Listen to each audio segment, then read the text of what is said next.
बिट्टन शब्द सब इस्तेमाल कर। उन्होंने कहा मुझे ये नाम बहुत पसंद है, मैं अगली बाजार जब यहाँ बनाऊंगा तो उसका नाम मैं बिट्टन रखूंगा।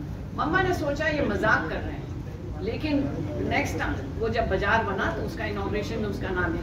अब वो बाजार विट्ठल विट्ठल हो गया है। तो मैं जब भी भोपाल आती हूँ और कोई मुझसे कहता है विट्ठल बाजार चलना, मैं कहती हूँ नहीं, वो बिट्टन बाजार। तो मेरा आप सबसे अनुरोध है कि विट्ठल को नाम आप बिट्टन करवा दीजिए, तो माँ को ये एक श्रद्धांजलि हो जाएगी। वो विट्ठल मार्केट हो गया, पर है एक्चुअली बिट्टन उनका पेट नेम था, घर का नाम था।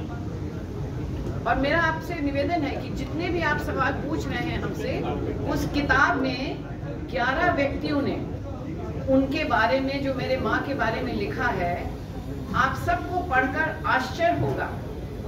मेरी माँ कभी भी लाइमलाइट नहीं लेती थी, बिहाइंड द सीन काम करती थी। ये बहुत बड़ी खासियत थी। वो अनुशासन पूर्वक जीवन उन्होंने बिताया। और हम लोग नाना जी को मेजर पापा कह रहे थे और मम्मा को मेजर मम्मा, क्योंकि वो टाइम की पक्की हम आपको बता नहीं सकते हैं। पर और लोगों ने जो उस किताब में उनकी जीवनी लिखी है, वो आप देखेंगे, पढ़ेंगे तो आपको आश्चर्य होगा कि मेरी मम्मा किस बैकग्राउंड की थी।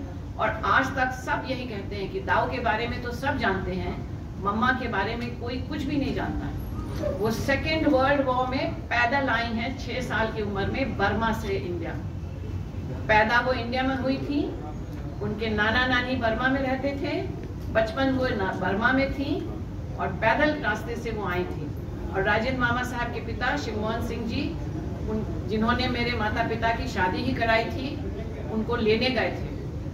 और कितने बचपन में उन्होंने मौत को नजदीक से देखा था। वो कभी किसी से डरती नहीं थी। ये सब स्टेज पे जितने लोग बैठे हैं, इसकी आप गवाही देंगे। और किताब आप पढ़ेंगे, उसमें जैसे सोनावाला, डॉक्टर सोनावाला, जो डॉक्टर लोग उनको जानते थे, सभी जिस लोगों ने किताब में उनके बारे में लिखा है लेख, उनको 20-30 साल कम से कम जानते थे और नजदीक से जानते थे। और मैं आप लोगों से यही अनुरोध करूंगी कि उस किताब को आप पढ़िएगा और फिर उनका विश्लेषण करिएगा, तो शायद आपको भी आश्चर्य होगा कि मेरी माँ थी क्या।